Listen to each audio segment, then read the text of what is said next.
Hello dear traders, I'm Maria Stradup and this is the review of crypto analytics from fx.co. It's the 11th of May today, Thursday, and in our today's review we will discuss what was happening in the crypto market yesterday in anticipation of inflation statistics and what were the scenarios of what could have happened after the results. And then we will look it on the charts, and then we will discuss one more long-term opinion on Bitcoin's perspectives.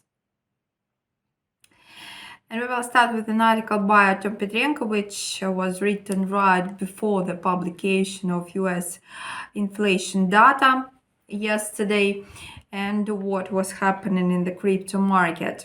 So Artem says that over the past 3 days, Bitcoin has lost about 8% of its market capitalization, reaching the 27,000 level.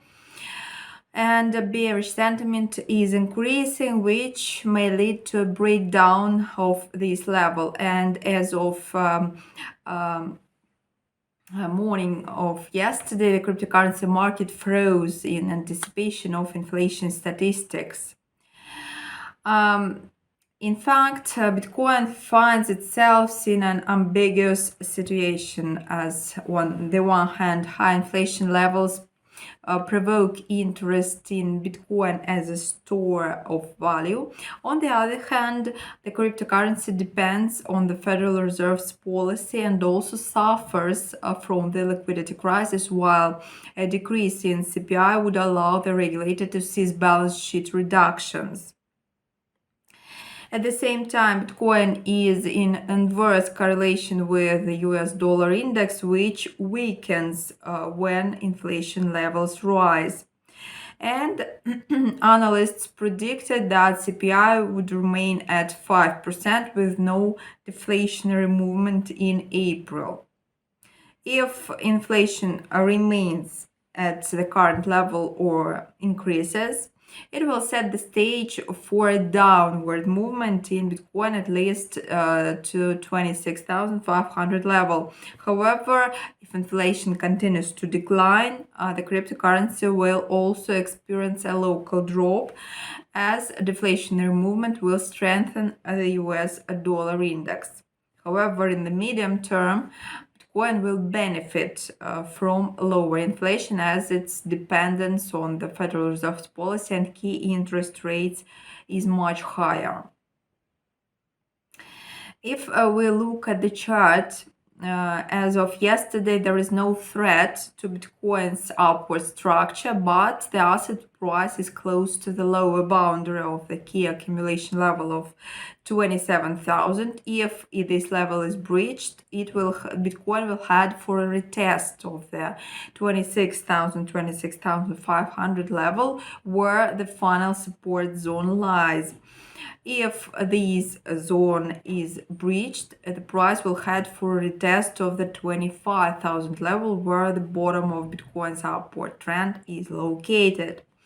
And a bearish breakthrough and consolidation below 25,000 will trigger the destruction of the upward structure and consequently a local trend reversal.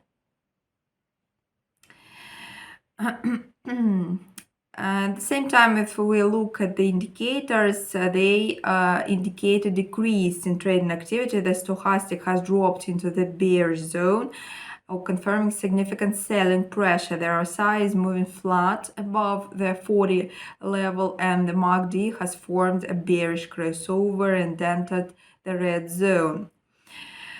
So Bitcoin appears bearish, and yesterday's data would determine the further price movement dynamics, which we will soon see on the chart for today.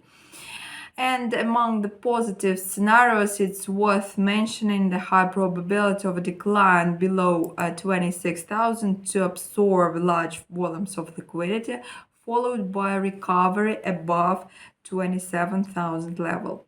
So making a conclusion, Artem says that Bitcoin depends on macroeconomic factors and the actions of the Federal Reserve as usual. The inflation data is of crucial importance to Bitcoin, and most likely it will be better than expected, allowing Bitcoin to resume its upward movement and head for a test of $30,000. Okay, let's have a look at the chart of Bitcoin for the moment.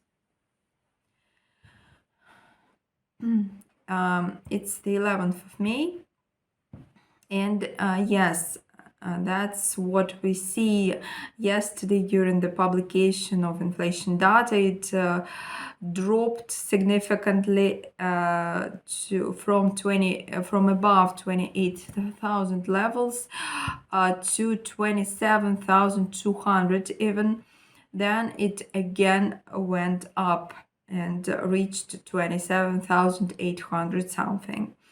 Bitcoin opened today at the point 27,600, and now it is trading at the point 27,496.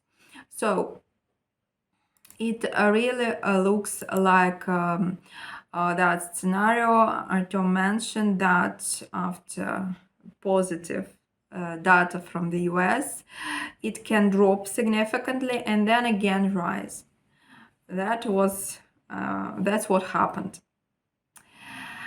Okay, and now let's get to another article by Paolo Greca and again discuss long-term perspectives for Bitcoin. And this time, Paolo provides an opinion of the founder of BitMEX and Bitcoin advocate Arthur Hayes, who has suggested that the Federal Reserve and US authorities have resumed their quantitative easing policies in response to bank failures.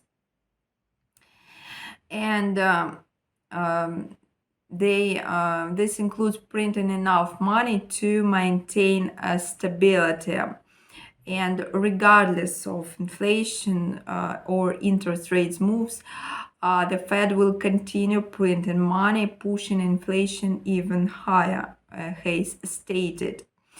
And here Paul says the following: if his outlook turns out to be accurate, some of the newly printed money will inevitably enter the cryptocurrency market, which occurred during the pandemic and previous rounds of quantitative easing.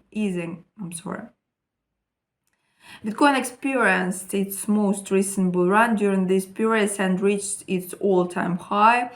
And the Fed currently plans to print $300 billion to offset losses from the collapse of three major US banks, which is, while it's not a substantial sum, reports about it were published 2 months ago, suggesting that the money has probably already entered the economy and contributed to recent Bitcoin's rise to $30,000. And current data suggests, though, that more bank collapses are unlikely, especially as the Fed is expected to reach peak rates with 90% probability and begin reducing them early next year. Therefore, Hayes' outlook may not come true. Okay, such an opinion on the point. Well, this is all for today. We will see each other in our next review tomorrow. As usual, I wish you profitable trading and have a nice day. Until next time.